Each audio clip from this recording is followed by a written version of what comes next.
లోపల ఏమున్నా బయటికి మాత్రం మంచి కడకంగా వేసుకొని పోతాం. ఎందుకంటే కుటుంబాన్ని నడిపేట వ్యవహారం అట్లుంటుంది. బయటికి మంచిగా కనబడితేనే, గట్టిగా కనబడితేనే, దట్టంగా కనబడితేనే ఎవడన్నా విలువ ఇస్తాడు, లేకపోతే ఇయ్యాడు. కానీ నువ్వే స్వయంగా ముఖ్యమంత్రివి, నువ్వే నేను ఢిల్లీ పోతున్నాను చెప్పులు ఎత్తుకపోయే దొంగ లెక్క చూస్తున్నారు. మరి ఎవడిస్తాడరా భయ్? నాకు అర్థం కాదు. ఇక ఎవడన్నా నేను దేక్తాడా? నాకు అర్థం కాదు. ఎయిడ్స్ పేషెంటు, క్యాన్సర్ పేషెంటు, రాష్ట్రం దివాలా తీసింది. అరే దివాలా తీసినా నువ్వే తండ్రి పాత్రలో ఉన్నావు, అది ఏమున్నా నువ్వే చూడాలి కదా. నువ్వే అట్లా మాట్లాడితే ఎట్లా? ఇక్కడ లంకె బిందెలు లేవు. ఇట్లాంటి మాటలు మాట్లాడే ముఖ్యమంత్రిని నేనైతే చూడలేదు. నేను చాలామందిని చూసిన. ఎన్టీ రామారావు గారిని చూసిన, చంద్రబాబు నాయుడు గారిని చూసిన, తర్వాత రాజశేఖర రెడ్డి గారిని చూసిన, రోషయ్య గారు, కిరణ్ కుమార్ రెడ్డి గారు, ఆ తర్వాత మన నాయకుడు కేసీఆర్ గారు, ఇక ఇప్పుడు ఈ సన్నాసి. వాళ్ళని చూసి నేను చూస్తే నాకు అర్థమే అవుతలేదు. నక్క నాగలోకం అంటారు చూడు, ఒక అంత తేడా ఉన్నది, జమీన్ ఆస్మాన్ ఫరక్ ఉన్నది. ఏం మాట్లాడతాడో ఏందో తెలియదు. ఇక తెల్లారలేస్తే ఇంకో బాధ. ఆయనకి ఆడ మైకు దొరికినా ఒకటే ఎరక, బూతులు తిడతాడు. కేసీఆర్ గారి మీద మాత్రం ఎక్కడ లేని శాపాలు పెడతాడు. ఎవడన్నా నాకు తెలియక అడుగుతా, నువ్వు కొట్టుకొని తనలాడి ముఖ్యమంత్రి అయినావు, మంచిగా సుఖంగా ఉండరాదు? ఇదేంటి మళ్ళీ గెలిచేది లేదు, పీకేది లేదు, నీకు కూడా తెలుసు, మాకు కూడా తెలుసు. అదేదో ఉన్నప్పుడు మంచిగా సుఖంగా ఉండి 4 పనులు చేసి పో. కానీ తెల్లారు లేస్తే దరిద్రపు మాటలు. ఎవరన్నా ఇంకో నాయకుడు చచ్చిపోవాలని కోరుకుంటారా తల్లి? అసలు ఏం మాటలు అవి, ఏం మనిషి?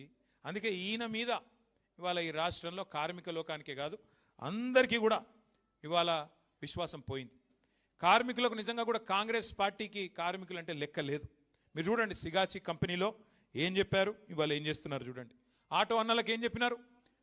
వేజ్ బోర్డు పెడతాం, వెల్ఫేర్ బోర్డు పెడతాం, నెలకు 1000 రూపాయలు ఇస్తాం, ఆటో సంక్షేమ బోర్డు పెడతామన్నారు.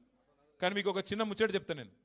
నేను ఆ మధ్యన ఒకసారి జూబ్లీహిల్స్ లెక్కన ఉన్నా, కారు లేదు, ఆయనతో ఆటో ఎక్కి ఇక్కడ దాకా వచ్చిన. ఇక్కడ ఏదో మీటింగ్ ఉంటే ఇక్కడికి వచ్చిన పార్టీ ఆఫీస్కి.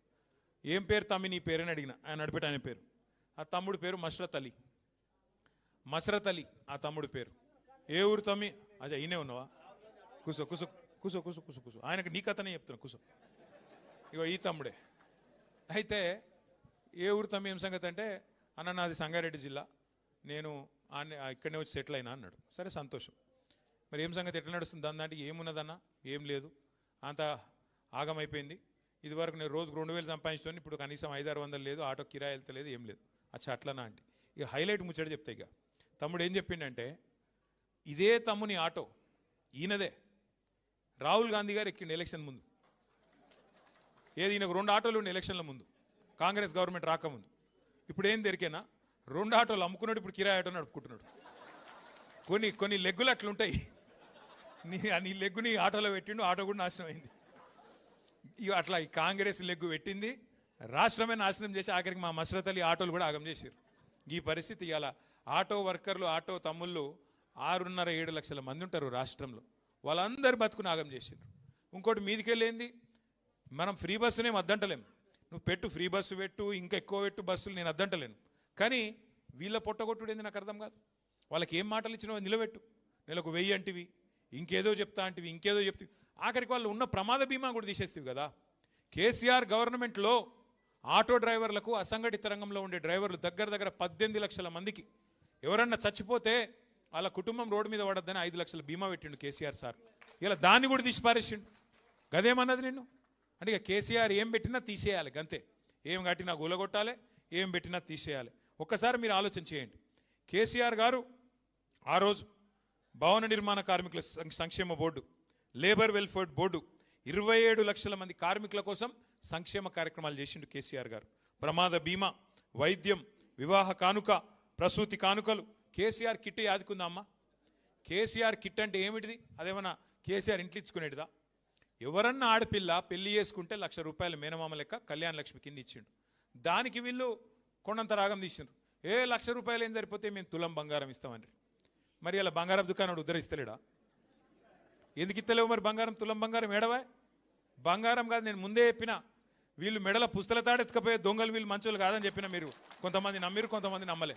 గసొంటి లంగలు వీళ్ళు. అట్లాంటి వాళ్ళు తులం బంగారం అని నరికినరు, ఇలా వచ్చి కూర్చున్నారు. కడుపులో లగ్గమైన తర్వాత కడుపులో బిడ్డ పడితే, ఆ బిడ్డ గవర్నమెంట్ ఆసుపత్రిలో ప్రసూతికి పోతే, ఆడపిల్ల ఉడితే మహాలక్ష్మి పుట్టిందని చెప్పి 13,000 రూపాయలు ఇచ్చి మగ పిల్లగాడు పుడితే 12,000 రూపాయలు ఇచ్చి దాని వెనుక కూడా కేసీఆర్ గారి గొప్పతనం ఏందో మీకు ఒక్క నిమిషం చెప్తాను. మేము అడిగిన మీ ప్రోగ్రాం పెట్టేటప్పుడు సార్ ఈ పైసలు ఇచ్చుడు ఎందుకు సార్? వాళ్ళ కేసీఆర్ కిట్ ఇచ్చి ఆ పిల్లగాలను ఆడుకునేందుకు గిల్క ఆ పౌడరు ఆ నూనె షాంపూ అవి ఇస్తే సరిపోతుంది కదా, బెడ్డు గిడ్డు అని మేము అడిగినాం. సార్ ఏం చెప్పిండు ఎరికేనా? పేద ఇండ్లల్లో పిల్ల ప్రసూతికి వచ్చేదాకా రేపు తెల్లారి డెలివరీ అనేదాకా పనిచేస్తారు.